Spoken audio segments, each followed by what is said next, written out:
Magandang umaga sa ating lahat mga kamekaniko. So, bagong unit Ford Everest Titanium 2016 model. Yan, bale dito, iniskan ko yung kanyang sasakyan para makita at malaman kung ano nga ba yung sanhi ng pagka-overheat ng sasakyan na ito.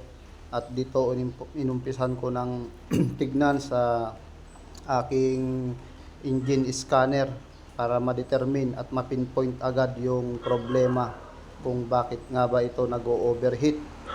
Ayan, bali panoorin nyo na lang po ito mga ka-mekaniko. Bali itong mga customer na to ay galing pa ng San Jose, Nueva Ecija. So nadayo pa tayo dito kasi sa Baskaran sila na siraan at pinunta na lang dito. So yan, yung kanyang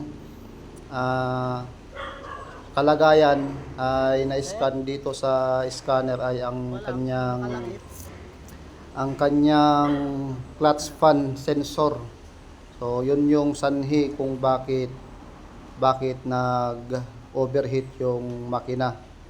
Gawa ng may sensor nga yung clutch fan. So dito inumpisahan ko ng baklasin yung clutch fan para makita yung mismong sensor ng kanyang fan para ayos o mapalitan yung pyesa. So tinanggal ko na yung kanyang belt, linagyan ko ng kalso yung kanyang pulley belt para matanggal yung pulley belt. At yan, pinagtatanggal ko na yung mga tornilyo. Panoorin nyo na lang po para magkaroon din ng idea mga mekaniko. So yan, nag-flush ako ng coolant. So kulay tsokolate. Mukhang kanto, hindi nag-flush ng tubig. So yan yung kanyang clutch fan. Bali rinemedyohan lang, linagyan lang ng bubble gum para dumikit yung sensor.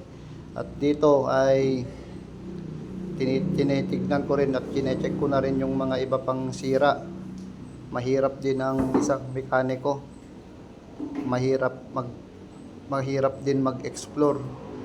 Kaya sa mga gustong matutong magmekaniko, bale ang pan lang yan, ang gagawin nyo lang dyan, sipag, tiyaga at maluwang na kaisipan ang kailangan. Pagkatapos nyan, yan, tinignan ko na dito sa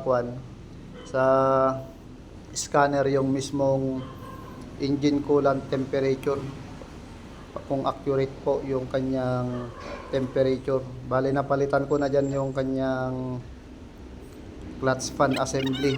So yan na, at pinagbabalik na namin yung mga ibang pyesa at yan, umaandar na po siya. Yan yung mga may ari, so shout out sa kanila. At pinaglalagyan na rin namin ng tubig muna para mai-flushing yung mga ibang kalawang at malagyan ng coolant. In-scan ko na naman ulit dito kung magpapakita pa ba yung kanyang clutch fan sensor. At dito natapos na yung Ford Everest at bebahe pa sila ng San Jose. Ayan, shout out sa inyo mga sir. Salamat sa pagpunta rito sa shop mga sir. God bless all. At yan na nga, si sir yung may-ari, yung may nakaamal na yosi. Yan. Salamat mga sir and ingat sa biyahe. God bless all.